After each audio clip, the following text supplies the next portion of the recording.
Alô, alô, gente boa de Deus. Que Deus te abençoe. Nós continuamos aqui juntos, crescendo, andando com Jesus nas páginas do Evangelho e da vida. Estamos em Mateus, no capítulo 9, do verso 18 ao verso 26.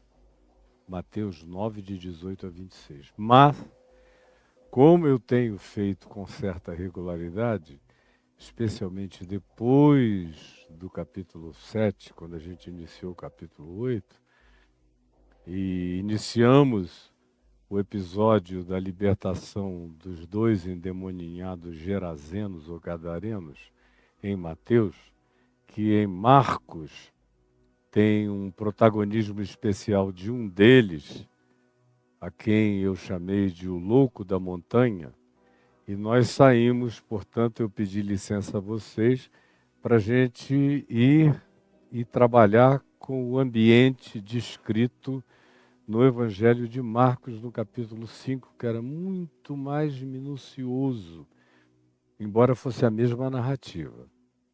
Eu já fiz isso desde então em algumas ocasiões e hoje vou fazer mais uma vez. Pedir que você volte comigo para Marcos 5, porque na sequência o que acontece é o seguinte: na sequência da libertação do louco da montanha, do endemoninhado Gerazeno, o que aconteceu é que eles foram para o outro lado, e na narrativa de Marcos, isso aqui se emenda com o pedido do chefe da sinagoga, chamado Jairo, para que fosse ressuscitar a filha dele. No texto de Mateus 9, 18, ele chega e diz: Vem, ressuscita minha filha.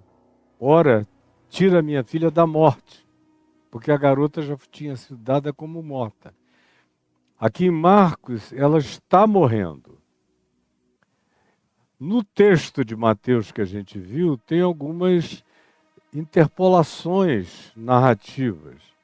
Depois que Jesus volta da terra dos Gerazenos e da libertação do louco da montanha, aí a gente tem a chegada em Cafarnaum, o paralítico de Cafarnaum, a vocação de Mateus, a festa de Mateus, os diálogos todos que a gente viu aqui, e ontem o jejum dos discípulos de João Batista e dos fariseus, que você ficou aqui comigo 1h15, 1h30 falando a respeito disso.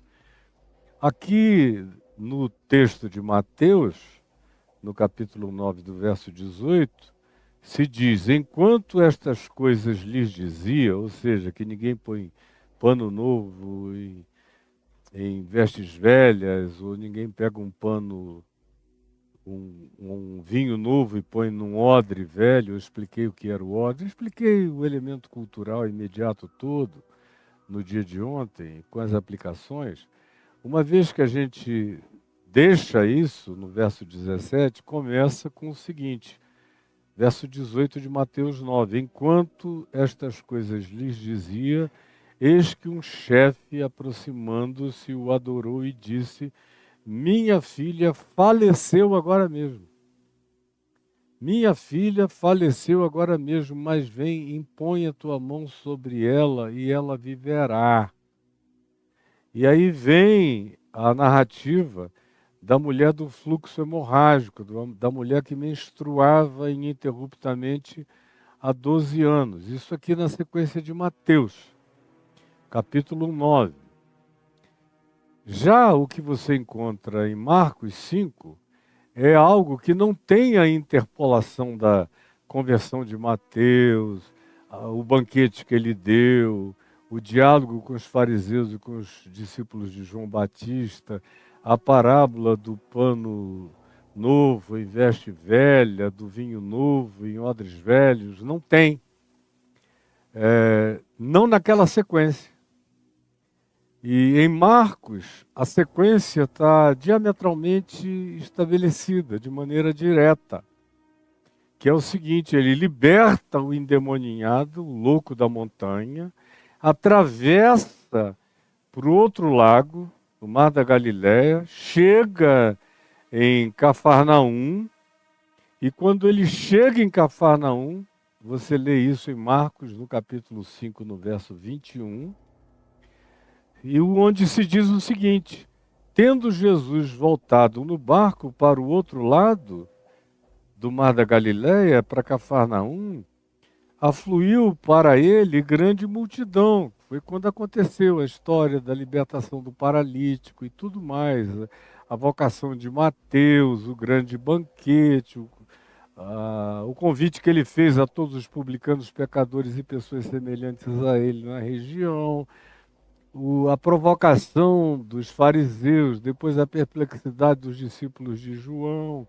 a parábola do pano novo em veste velha e vinho novo em odres velhos, tudo isso que a gente viu ontem. Mas aqui em Marcos, Jesus vem do endemoninhado, do homem, do louco da montanha, atravessa e dá de cara, quando ele chega do lado de lá em Cafarnaum, ele dá de cara com o chefe da sinagoga. Em Mateus você tem aquela interpolação, Mateus, a festa noturna, o diálogo com aqueles indivíduos conforme a gente viu ontem, para então chegar o chefe da sinagoga.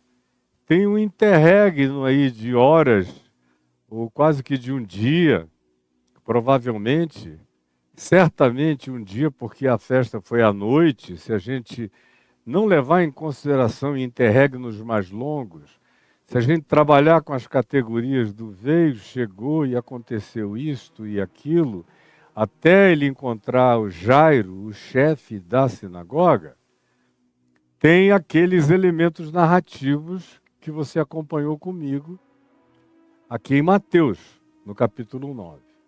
Agora, para a gente entender bem o significado desse encontro de Jesus com Jairo, o chefe da sinagoga, eu estou pedindo a você que venha comigo para Marcos 5, que é onde, após a libertação do Gerazeno, do homem louco da montanha e dos cemitérios, com a rejeição daquele povo que perdeu o elemento psicossocial da sua justificativa de pseudo-sanidade, porque alguém era louco em nome deles, e a gente ficou mais de uma semana trabalhando essa questão e aplicando-a ao nosso cotidiano relacional de todos os dias. Em Marcos, no entanto, ele volta e quando ele chega, ele encontra o chefe da sinagoga.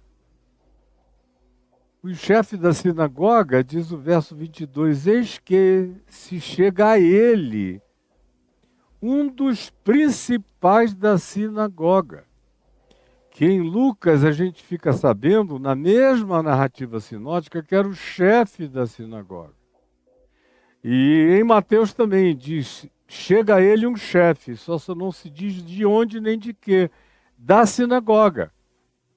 Eis que se aproxima dele um dos principais da sinagoga, o gestor maior da congregação, chamado Jairo.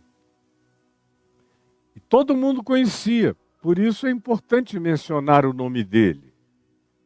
E o Evangelho de Marcos, que é considerado o primeiro texto narrativo, o primeiro texto de reportagem da vida de Jesus, menciona esse nome, Jairo, porque muito provavelmente quando o texto de Marcos foi escrito, 20 anos depois, 25 anos depois, ainda havia uma multidão grande de pessoas vivas na Galileia, que tinham assistido os eventos relacionados a Jesus. Já estavam idosas, mas ainda viviam. Como é que você fica sabendo disso? Você vê em 1 aos Coríntios, no capítulo 15, Paulo dizendo que depois de ressuscitado, especialmente na Galileia, Jesus apareceu a mais de 500 pessoas de uma vez só. E quando Paulo escreveu aos Coríntios, ele diz, isso já tem tempo, mas dos quais a maioria vive, sobrevive, até o dia de hoje para dar testemunho. Tinha gente que tinha se tornado longeva como portadora daquele testemunho. Porque os evangelhos, até surgiu o primeiro texto de Marcos, eram todos falados oralmente. E como eu já expliquei diversas vezes, com base em estudos de experts de primeira linha, em aramaico, todas as parábolas de Jesus e as falas de Jesus, transliteradas, transpostas do aramaico para o grego, elas ficam do jeito que a gente encontra na leitura em português. Mas quando você faz a engenharia reversa do texto grego para o aramaico, aí elas se transformam em poesia, com rima, com métrica, e se tornam facílimas de serem guardadas e decoradas como narrativas sinóticas. De modo que todo mundo que tinha assistido contava uma história mais ou menos idêntica, porque até no aramaico a facilitação de que Jesus falava com rima, com métrica, com repente, com uma determinada lógica de construção oral, literária, no que ele dizia, de modo que a capacidade de apreensão era muito maior, é o que nos dá a garantia de que mencionar um nome como de Jairo era uma covalidação, dizendo tipo, Jairo pode ainda testemunhar, ou os filhos de Jairo, ou a filha de Jairo, que está viva aí entre vocês, lembra muito bem de tudo. Mas tem um segundo aspecto. Quando eu levo hoje em dia, especialmente nos últimos anos, eu levo pessoas à Galileia, o primeiro lugar para onde eu as levo, chegando na Galileia, de uns 12 anos para cá, antigamente não era assim. Havia a cidade, a localização de Magdala, ou Magadon, ou Magdon, que era a cidade de Maria Magdalena, Maria de Magdala. Magdala significava torre, era um lugar onde tinha uma torre, um farol, para orientar os pescadores ali no Mar da Galileia. Era ali que Maria Madalena vivia. Pois bem, eu já visito o lugar desde a década de 70, tinha só uma pedra com uma menorá. E se sabia que ali tinha sido o lugar da cidadezinha de Maria Madalena, às margens do Mar da Galileia. No entanto, de 2 décadas para cá, houve muitas escavações em volta do Mar da Galileia. Especialmente de 10, 12 anos para cá, em Magdala, ou Magadon, eles desencavaram uma cidade inteira. E uma das coisas mais importantes dessa cidade era a sinagoga da cidade. Porque havia algumas sinagogas na Galileia. E uma das mais importantes de todas, além da sinagoga de Tiberíades, era a sinagoga de Magdala e a sinagoga de Cafarnaum. Mas essa sinagoga de Magdala era muito, muito importante como congregação de judeus e se tornou, na arqueologia contemporânea, muito mais importante ainda, de 10, 12 anos para cá, porque descobriram evidências, preste atenção nisso. Isso não é uma súmula histórica desprezível. Preste atenção nisso, preste atenção nisso. A arqueologia descobriu, pelas datações, pelas evidências, que cerca de 8 anos depois da ressurreição de Jesus, 8 anos, portanto, bem antes do Evangelho de Marcos, que é o primeiro evangelho a ser escrito, naquela sinagoga de Magdala, na terra de Maria Madalena, tanto judeus quanto cristãos se reuniam juntos, 8 anos depois, na mesma sinagoga de Magdala, para cultuarem a Deus e cultuarem a Jesus como Messias, juntos na sinagoga de Madalena, de Magdala, às margens do lago de Genezaré ou do Mar da Galileia. Isso é importante, porque nos traz uma amarração histórica de grande significado arqueológico, que justifica, inclusive, a razão de alguns nomes aparecerem nessas narrativas dos evangelhos, porque eram pessoas que, ou eles, ou seus filhos, ou seus parentes imediatos, ainda estavam vivos. Daí haver a menção deles. Do contrário, não haveria necessidade de mencionar anônimos absolutos, que não tiveram nenhuma importância antes e nenhuma importância depois daquela narrativa. A menos que o nome deles covalidasse, o nome deles evocasse memórias de gente viva que pudesse dar esse testemunho. Isso é opinião absolutamente minha. Eu nunca ouvi isso em lugar nenhum, mas é uma convicção.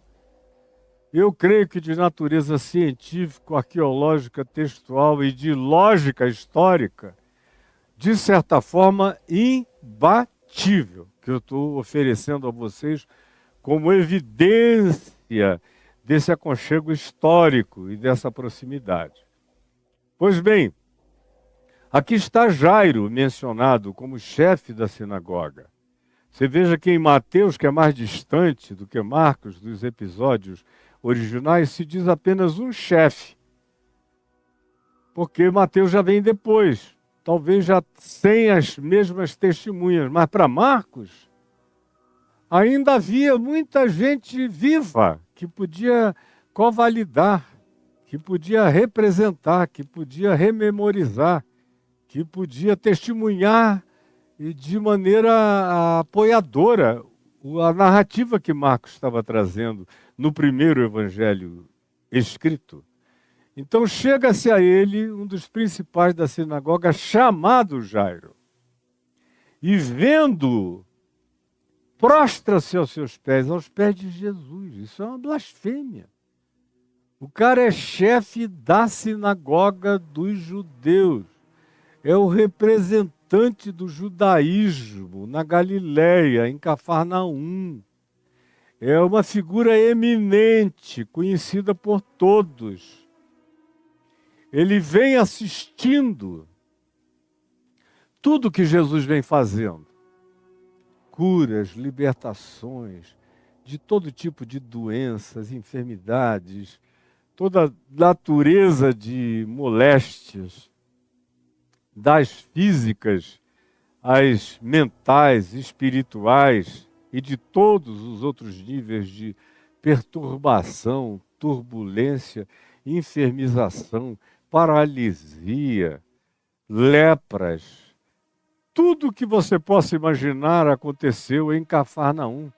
Até gente que teve os membros acrescidos. Eu já ouvi muita gente dizendo, eu nunca vi uma narrativa nos evangelhos de alguém que tenha tido membros acrescidos. Você encontra gente toda enquerquilhada, como era o caso do paralítico, sobre o qual eu falei uma semana, que foi todo desenquerquilhado no milagre imediato. O texto diz imediatamente. Foi na hora, isso não acontece. Mas em Mateus, numa das narrativas de uma sucessão de curas, o texto grego nos dá a entender que uma daquelas curas era uma cura de acréscimo de membros. Acréscimo de membros. O membro cresceu, o membro apareceu. O que não é nada demais para quem ressuscitou gente podre de 4 dias dentre os mortos. É só a falácia da incredulidade de alguns evangélicos que resolveram se tornar ateus e que ficaram há 10, 12 anos atrás com esse tipo de argumentozinho na internet que foi todo esmagado como quem pisa numa barata. Eu pelo menos fiz isso e nunca mais ouvi falar no assunto. Pois bem, está aqui o Jairo, de joelhos, cometendo essa heresia. Essa é a primeira heresia, é a de Jairo. O líder da sinagoga se ajoelhando, um judeu não se ajoelhava para ninguém, nem para o sumo sacerdote, nem no dia do Yom Kippur, nem em lugar nenhum. Esse tipo de reverência era exclusiva para Yahvé, para Deus, como culto absoluto do monoteísmo radical, ao único Deus. Está aqui o chefe da sinagoga cometendo essa blasfêmia, essa heresia, prostrando-se aos pés de Jesus.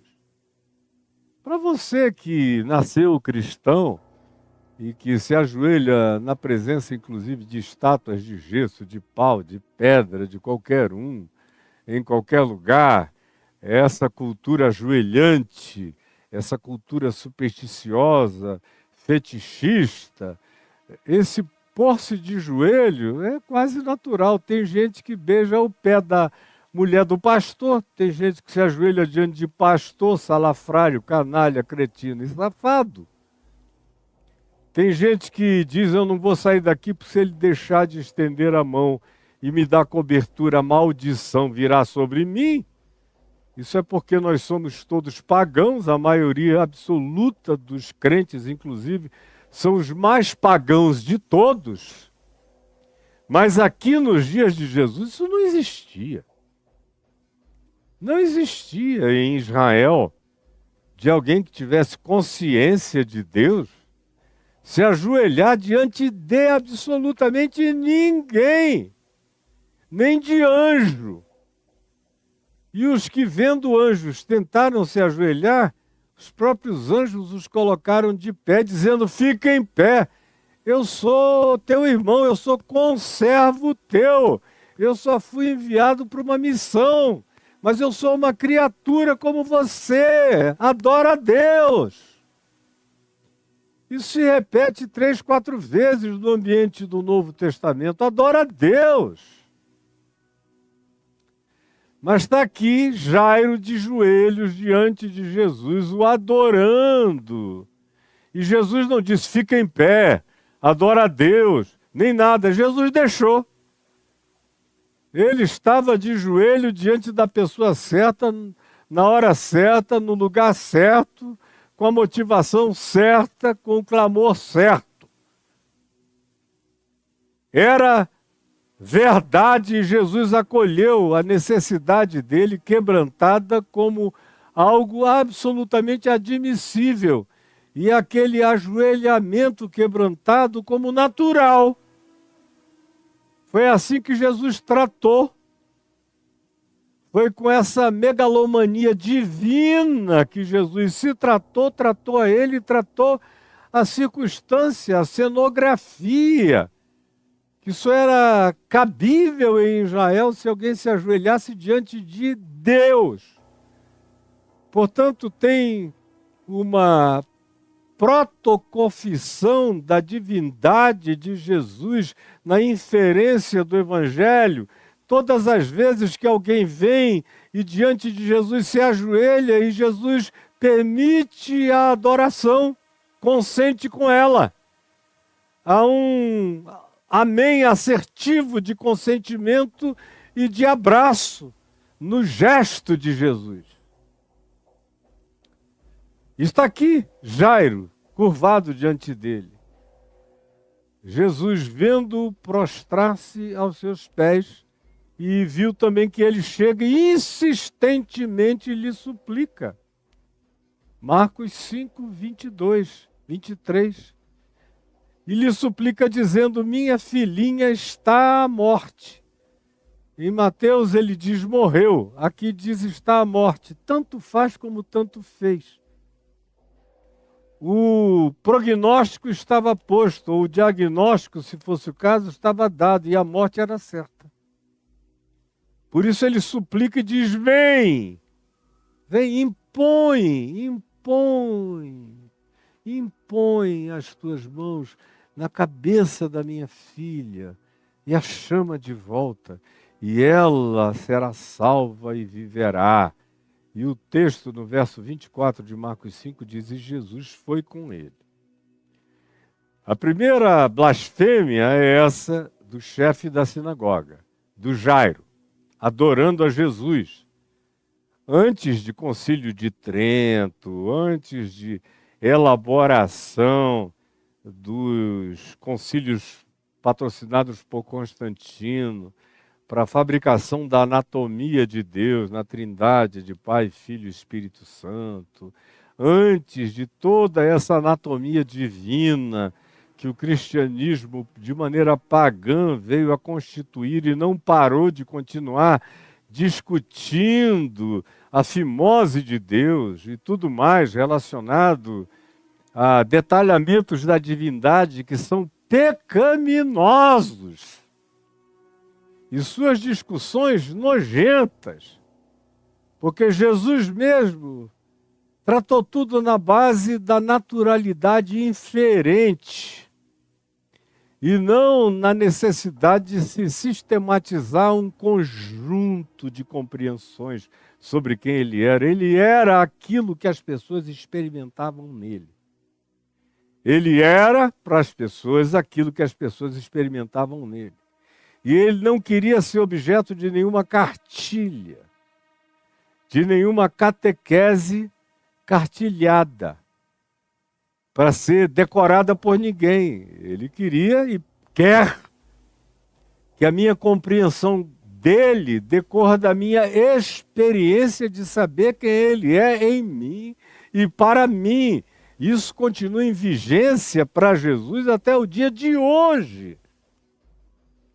De modo que está aqui, a primeira blasfêmia do texto é a do chefe da sinagoga. Blasfêmia acolhida por Jesus como adoração. Adoração silenciosamente abraçada, reverenciada por Deus na reverência de Jairo. E Jesus foi com ele. A segunda blasfêmia, você sabe qual é? Considerando que aqui no texto de Marcos 5, não tem o interregno de Mateus, nem da festa de Mateus, nem do diálogo com os fariseus, nem com os discípulos de João, nem uma noite de interposição. Na narrativa de Marcos, Jesus vem no barco, chega em Cafarnaum, e pode ter acontecido tudo o que Mateus descreve.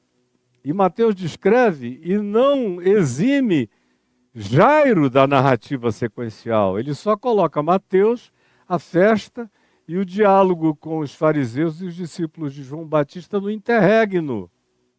E logo depois chega o Jairo. Portanto, há, de um modo ou de outro, seja em Marcos, seja em Mateus, uma sequência. E nessa sequência tem uma blasfêmia, do ponto de vista da religião judaica, do ponto de vista da transgressão à lei de Moisés, do ponto de vista da violação do sistema de purificação religiosa proposto por Moisés no livro de Levíticos, de modo que Jesus, que estava vindo da terra pagã, que tinha se relacionado com um homem que vivia nos cemitérios, e que tocara nesse homem, abraçara esse homem, se relacionara com esse homem, e com os porqueiros, com os criadores de porcos, pisou na terra onde os porcos pastavam, dialogou com os habitantes gerazenos, acostumados a todo tipo de coisas que os judeus chamavam de imundas.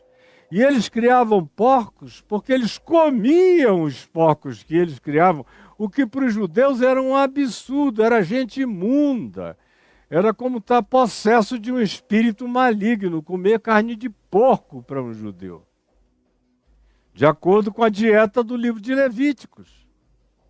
Aí vem Jesus, todo imundo, do ponto de vista da lei de Moisés, do cerimonialismo religioso dos judeus, baseados no Levítico, e em todos os regimentos de purificação religiosa praticados pelos rabinos e por todos os religiosos e por todos os da sinagoga e por todos os que diziam que criam no Deus e na Torá, no Deus do Velho Testamento, Jesus está em um estado de infração absoluta. Por quê?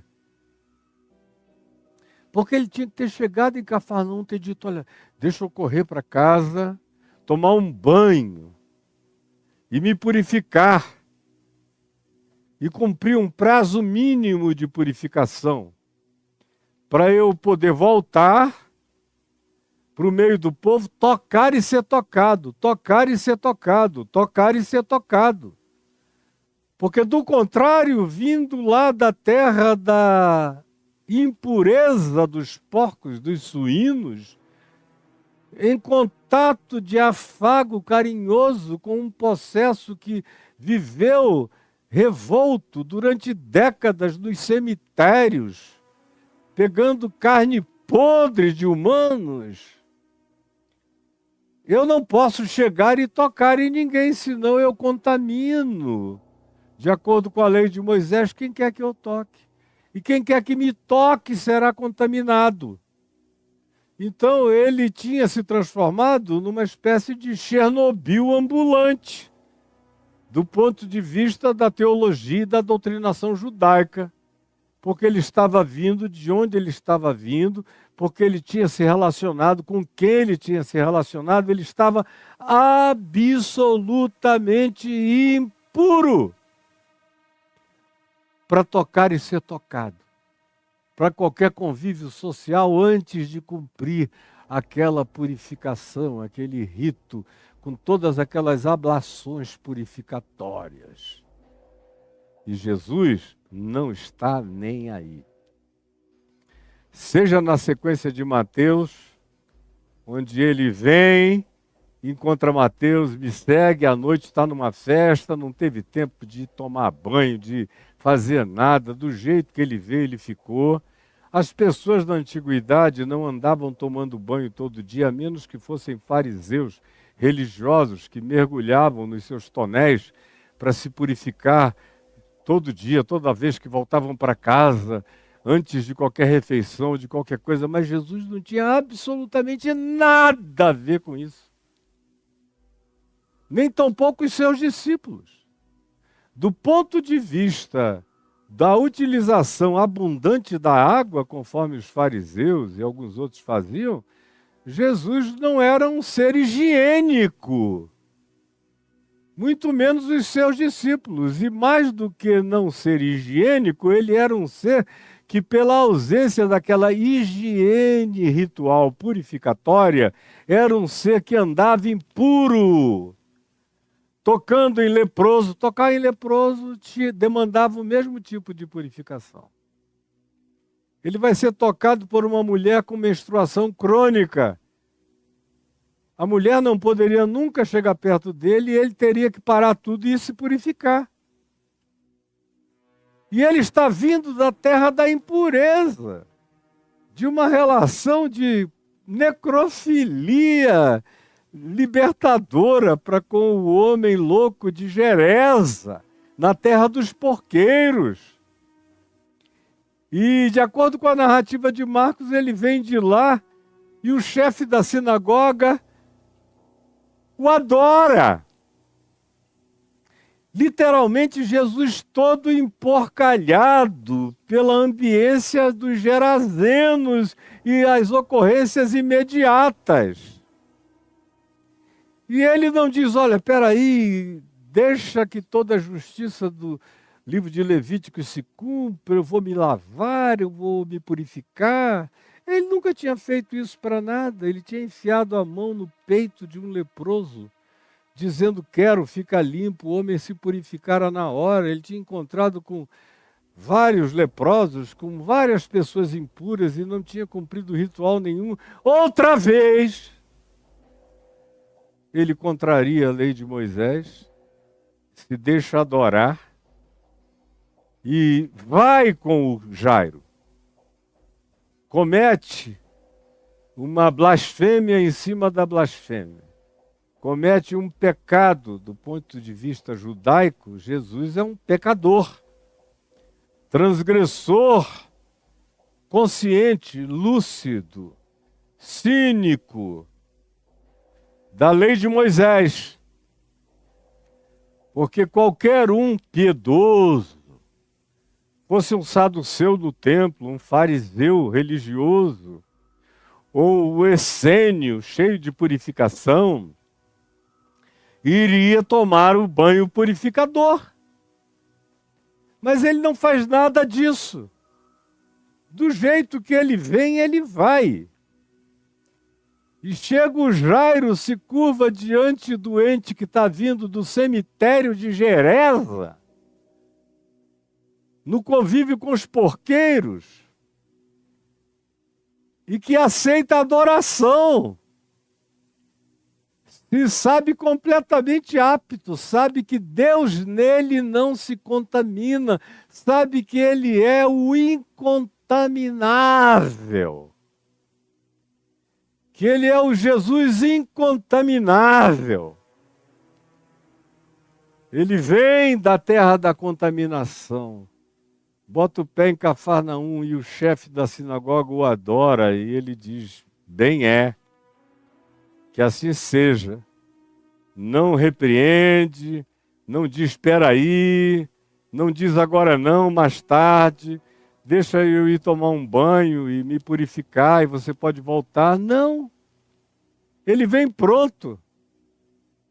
Porque ele vem a dizer em Marcos no capítulo 7, e virá a dizer em Mateus várias outras vezes, tanto quanto em Lucas, que não é o que está fora do homem, da mulher, o que contamina o ser humano, mas é o que procede do coração. É o que contamina o ser humano, não é o que eu pego fora, não é a ingestão que eu faço do que quer que seja. Não é o meu apalpar de coisa alguma, nem de ninguém. Não, não é. E não há necessidade de nenhuma dessas coisas. Ele é o mesmo que deu a Pedro, lá em Atos 10, aquela revelação, diante da hesitação de Pedro de ir até a casa do centurião Cornélio, para pregar o evangelho a ele. Ele ainda nem sabia, mas Jesus conhecia a hesitação que habitava o coração de Pedro, de modo que dá a ele aquele êxtase quando um lençol é descido dos céus, com todos os animais proibidos na lei de Moisés, todos os que a lei de Moisés diz que um judeu piedoso não poderia comer jamais. Jesus faz descer naquela visão de Atos 10 na cara de Pedro todo tipo de réptil, de quadrúpede, de animais, de frutos do mar que não se podia comer, de insetos proibidos, de todo tipo. Se diz que é um cardápio de proibições kosher dos judeus. E nenhum judeu podia sequer chegar perto daqueles alimentos. E no êxtase de Pedro, Jesus faz o lençol baixar cheio daquilo tudo. E a ordem do Senhor Jesus para Pedro, lá em Atos 10, é Pedro, mata, porque ainda estava vivo. Mata quadrúpedes, répteis, insetos, frutos do mar, o que você quiser, mata tudo e come. Porque o que Deus santificou, preste atenção, isso tem a ver com gente. No ambiente de Atos 10 seria aplicado ao centurião Cornélio, que morava em Cesareia, lugar de profunda devassidão pagã e romana. Era uma instrução para que Pedro não rejeitasse. E na visão se diz, pega esses animais, qualquer um deles, o mais estapafúrdio, mata e come, porque está tudo liberado, está tudo santificado. O que Deus santificou, seja comida, seja bebida, seja ser humano, seja a natureza, seja o que seja, toda a criação, Tudo aquilo que foi criado por Deus, não consideres comum, nem imundo, nem impuro, jamais. Tudo aquilo e todo aquele que foi criado por Deus, não considere nem comum, nem imundo, jamais. É tudo apto para comer, para beber, para se relacionar, para tocar e ser tocado, para o convívio. Em Cristo Jesus, todo esse apartheid de qualquer natureza, toda essa dieta kosher, todo esse adventismo de proibição alimentar é suspensa. E para Jesus tudo está liberado. Você pode ser vegano, vegetariano ou carnívoro. Você tem que ter ações de graças. O mais, você escolhe o tipo de comida que você quer comer de acordo com os benefícios que você constate para a sua saúde e para a sua adaptação pessoal. Mas não tem nada a ver com proibição religiosa, não tem nada a ver com designação de que se comer isso se torna, diante de Deus, impuro. Como entre nós os judeus continuam a ensinar, os adventistas e outros grupos e seitas semelhantes fazem do mesmo modo. Mas no Evangelho não, para Jesus não. Para Jesus isso é abominação. Pedro pode comer de tudo, pode tocar em todos, pode abraçar todo mundo, mas Pedro demorou a entender isso. Lá em Gálatas, no capítulo 2, a gente vê Paulo se levantar e literalmente passar a pior bronca do mundo em Pedro e Barnabé, que estavam lá com ele, no meio dos gentios, comendo, bebendo, se refastelando de tudo o que um pagão comia numa cultura pagã, com toda alegria e felicidade, até chegarem alguns presbíteros de Tiago descendo da igreja de Jerusalém. E aí Pedro e Barnabé mudaram de atitude, caíram numa hipocrisia kosher. Só foi chegar aquele grupinho. Aí ofereceram alguma coisa para eles beberem. Não, desculpa. A gente não toca nisso, não bebe isso. Estavam tomando todas até eles chegarem. Chega alguém e oferece algo para comer, ou uma sopa com marisco para tomar. Não, isso a gente não come. Só porque chegaram os judeus de Jerusalém, os adventistas do 7º dia da dieta kosher, do livro de Levítico. E aí eles não comiam nada. Pedro e Barnabé, Paulo disse que ficou com raiva. Ficou profundamente tomado de ira ao ver que Pedro e Barnabé tinham caído em estado de dissimulação para obedecerem os rigorismos judaico-cristãos da igreja de Jerusalém, que era um híbrido, que não era nem plenamente judaica e nem plenamente e libertamente cristã. Ficou no meio do caminho, como em geral os evangélicos estão cada vez mais, até nos dias de hoje. Não tem a liberdade do evangelho de Cristo e nem a obediência legalista do judaísmo absoluto. Então aí são esses híbridos do meio, infelizes pra caramba. Você está me ouvindo? Está prestando atenção no que eu estou dizendo? Pois bem, voltemos aqui para Jesus. Ele pratica, nesse encontro com Jairo, e no que vem a seguir, toda sorte de impurezas do ponto de vista de um judeu. Primeiro é o pecado de aceitar a adoração e não repreender o chefe da sinagoga. Segundo, não dá um intervalo para ir fazer um banho de purificação, para ficar adequado, de acordo com a lei de Moisés, para lidar com as pessoas, purificadamente. E ele não está nem aí. Segundo, o homem diz, vem na minha casa. Ele diz, eu vou. Não podia entrar na casa de ninguém, ia levar o cobalto da impureza levítica para dentro da casa dos outros. Ele não poderia ter feito isso do ponto de vista da obediência estrita à lei de Moisés. Era transgressão o que ele estava praticando. E aí ele segue. E o verso 24 diz: grande multidão o seguia, comprimindo, olha só, todo mundo pegando nele, tocando nele. E aí aconteceu que uma certa mulher, que há 12 anos vinha sofrendo de uma hemorragia crônica, de uma menstruação ininterrupta que sangrava de dia e de noite, naquele tempo não havia absorvente, nada disso. A mulher tinha que usar um pano que ia ficando empapado. Ela tinha que trocar aquele pano muitas vezes por dia e ninguém chegava perto dela, porque ela era considerada um ente permanentemente imundo. A hemorragia era crônica. A lei de Moisés não fazia previsão de purificação para ninguém assim, exceto praticamente não parar de se lavar de dia e de noite e ficar distante de todo mundo, não tocar e não ser tocada. Mas essa mulher se disfarça.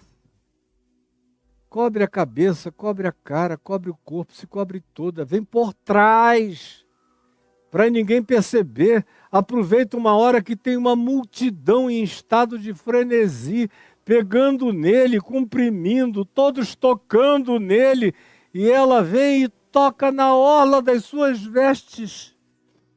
Tão discreta ela é, tão habituada ela está com o fato de que ela é uma pessoa considerada impura, imunda, nojenta, que ela não ousa nem tocar no corpo, ela pega na aba da veste por trás, no pano.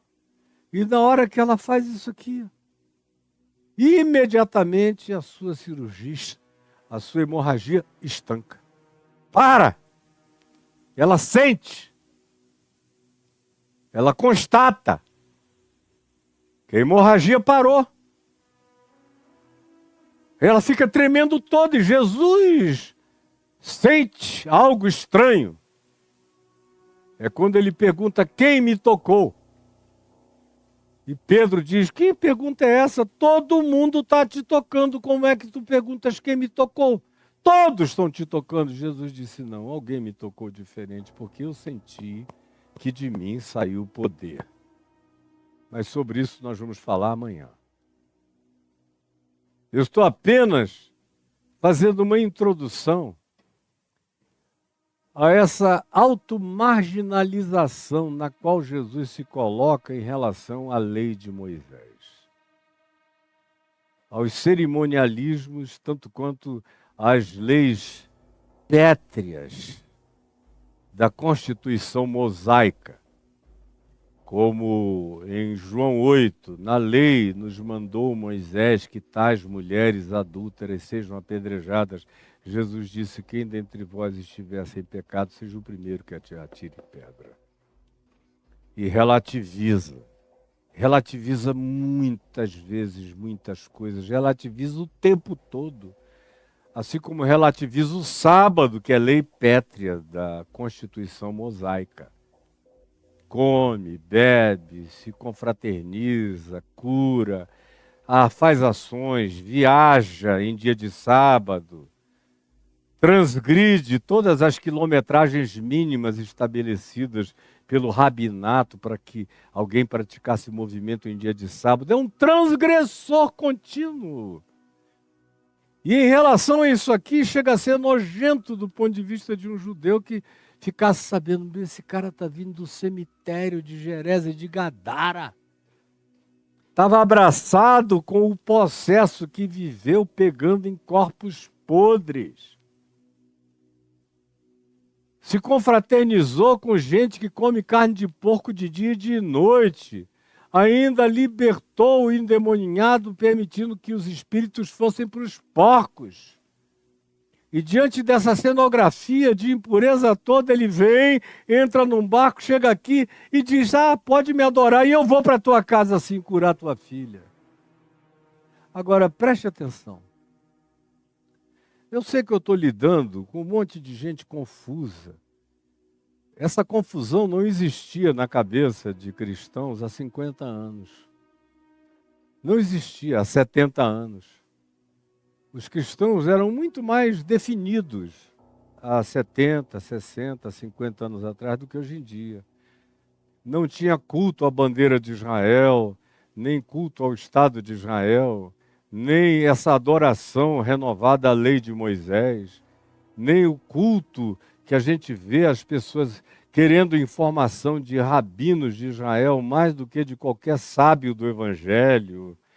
Tudo isso que veio acontecendo depois, e essa volta ao Velho Testamento, é um retorno, é um abandono. Como aconteceu no caso da Epístola aos Hebreus, ela foi escrita porque cristãos tinham voltado à velha aliança. Estavam pisando no sangue da aliança, pisando no sangue da cruz, crucificando Jesus uma segunda vez, porque Jesus morreu para liquidar todo esse escrito de dívida que havia contra nós, como Paulo diz em Colossenses 2, para rasgar tudo isso e para nos colocar livres para viver. Pedro, mata e come qualquer coisa. O que Deus santificou, não consideres como imundo. O mundo inteiro está limpo e purificado se tu olhares para todas as coisas com um olhar de gratidão, de ações de graças, de reconhecimento de que tudo que existe tem um Criador, é criação, é criatura. E tudo que Deus criou é bom, não rejeites nada. É o que Jesus ensina, é o que Jesus pratica, é o que Jesus diz. Como você lê aqui Marcos 7, explicitamente, mais adiante. Exatamente nessa temática. E é aqui que eu quero ficar, porque o tempo vai já acabar. Eu quero ficar dizendo a você o seguinte, é que o verdadeiro, o genuíno Evangelho de Jesus nos coloca num chão de liberdades, onde a gente pode transitar de qualquer lugar para qualquer lugar. De qualquer pessoa para qualquer pessoa. Em qualquer dia para qualquer coisa. Não aceite, em nome de Jesus, fique irado como Paulo ficou com Pedro e com Barnabé lá na Galácia. Se chega alguém com dissimulaçõezinhas dizendo a você, não, isso não, aquilo não pode, como Paulo escreveu aos Colossenses. O falso ascetismo, que são esses que dizem, não toques nisto, não pegues aquilo, não bebas aquilo outro, não olhes para isto. Paulo diz, porque estas coisas têm apenas aparência de humildade, de santidade, mas não têm de fato nenhum valor real. Muito menos contra a sensualidade e as pulsões do coração. Ao contrário, quanto mais você tenta se purificar de fora para dentro, mais você desenvolve compulsões pecaminosas de dentro para fora. O ensino do Evangelho também é este. Quanto mais você tenta se purificar de fora para dentro, mais você desenvolve compulsões pecaminosas de dentro para fora. E é isso que você precisa aprender hoje, porque isso tem um poder de libertação mental, psicológica, espiritual, comportamental, relacional, social, indescritíveis. Depois que essa compreensão entra na gente, não existe mais nenhum Cornélio impuro. Não existe mais nenhum alimento que não possa ser comido. Nenhum. Nem o sangue, nem coisa alguma. Depois que você alcança esse entendimento, essa compreensão, não há nenhum lugar proibido. Nem o inferno. Pois as portas do inferno não me aguentarão. Eu entro até no inferno e do inferno saio, tão limpo quanto entrei. Nem no inferninho, nem no banquete, nem no convívio com ninguém. É por isso que a religião tem tanto problema com o Evangelho de Jesus, puro e simples, porque ele acaba com a religião, com as suas purificações, com os seus ritos, com as suas imposições, com as suas santificações exteriores, com os seus banhos, com os seus dias e os seus aprazamentos purificatórios. Acaba com isso tudo. Se torna patético. É por isso que tem também muita gente que não aceitaria dialogar comigo em público, para o mundo inteiro ver, sobre esse assunto baseado em Jesus e que se diz cristão, porque não aguentaria o caterpillar o meu caterpillar do Evangelho, queria passar por cima deles. Aí ficam dizendo que eu sou herói, herege, que eu sou uma pessoa perigosa, isso e aquilo, é porque não suportam a causticidade da verdade do Evangelho, conforme o entendimento simples praticado por Jesus. Agora, isso é aturdidor para um religioso que não tenha tido a pré-conversão de Jairo, que pelo menos pela angústia da paternidade solidária para com a filha morrente, se curvou diante de Jesus e pediu Jesus, não importando de onde ele estivesse vindo, que entrasse na sua casa para curar a sua filha. Que entrasse na sua casa para levantar a sua filha. Eu espero de todo o meu coração que essa palavra que eu disse aqui a você tenha entrado em você. Que nunca mais ninguém consiga, com qualquer que seja a natureza dissimuladora, levar você em qualquer direção. Eu estou vendo vocês aí beberem a largos sorvos ensinamentos judaico-adventistas proibitivos de tudo, elegerem mestres sem nem saberem o que estão fazendo, e bebendo de glute-glute, loucuras que foram riscadas, rasgadas por Jesus na cruz para sempre, está pago e consumado. Ninguém é mais impuro. Pode se aproximar de quem você queira. Pode entrar no inferno e sair. Pode. Em Cristo Jesus, eu sou como Cristo Jesus. Estou limpo como Cristo Jesus. Estou livre como Cristo Jesus. E vivo e sou chamado a viver com esse mesmo protagonismo de liberdade de Cristo Jesus, o meu Senhor. Agora, saia da dissimulação, abra os olhos, enxergue, pelo amor de Deus. Para bom entendedor, um pingo é letra. Pegue o que eu estou dizendo como princípio e saia aplicando por aí, que você vai ver que o mundo vai deixando de ser um lugar impuro e vai se tornando um cosmos de criação. E a sociedade, com todas as contradições humanas, passa a ser, todavia, no entanto, aquele ambiente acerca do qual se diz que Deus amou o mundo, sociedade humana, de tal maneira que deu o seu Filho, para que todo aquele que nele crê não pereça, mas tenha vida eterna. O que eu não tenho é que amar as coisas da perversidade do mundo, a maldade, a ira, a malandragem, a dissimulação, a hipocrisia, a infidelidade, as dissimulações, as fachadas, as gritarias, as mentiras. Essas coisas que caracterizam o mundo, a infidelidade crônica, esse estado de entapumamento, aonde eu me escondo e só boto as mãos manipuladoras para fora, para que ninguém veja de fato quem eu sou.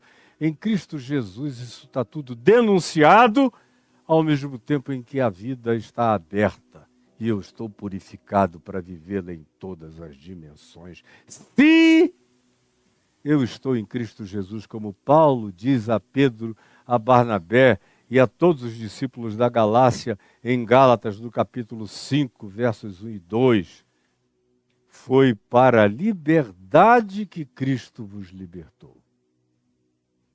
Não vos ponhais, pois, outra vez em nenhuma natureza ou forma de jugo de escravidão de nenhum modo.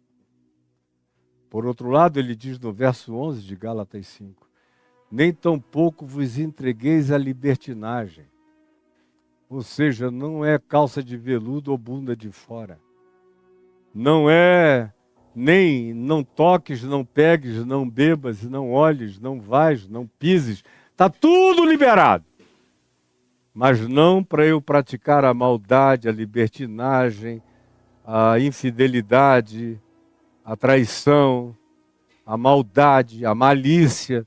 Isso está tudo dia a dia, crescentemente vetado no meu coração, não de fora para dentro, mas de dentro para fora, porque à medida em que eu entendo, a minha consciência se dilata.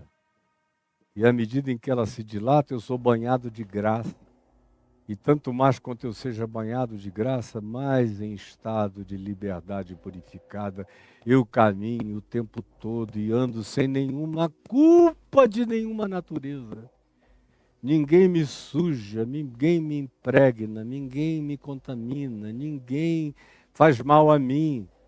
Ninguém, as energias caem todas ruins por terra. Eu entro e saio do próprio inferno. E entro e estou na presença de Deus, eu entro no inferno cheio de Deus e saio do inferno cheio de Deus. As portas do inferno não prevalecerão contra esses que andam comigo. É o que ensina Jesus. E eu te peço, ó Pai, que essa palavra que eu falei como uma introdução fundamental, essencial para a libertação das nossas consciências, conforme a prática de Jesus no Evangelho, chegue à mente e ao coração de cada pessoa que me viu, que está me vendo, que vai me ver e ouvir. E que eles entendam, que eles compreendam, e que eles fiquem livres, e que a existência se dilate, porque foi para a liberdade que tu, Jesus, nos libertaste. Ajuda-nos a não nos colocarmos de novo sobre nenhuma natureza de jugo, de servidão, de escravidão, de proibição, de hermetismos, de isolamentos presunçosos, de apartheids, de santarados. Salva-nos disso tudo, para que a gente viva a liberdade de Cristo Jesus, para que a gente não faça de nenhuma geografia do sagrado ou geografia do profano. Em Cristo Jesus não tem sagrado nem profano. Em Cristo Jesus, todo profano é sacralizado, onde eu boto a planta dos meus pés com alegria e fé. E todo sagrado é naturalizado, porque não existe sagrado, só existe aquilo que é praticado com gratidão limpa na tua presença. É o que eu te peço que cada um entenda, e entenda mesmo, em nome de Jesus. Amém, amém e amém.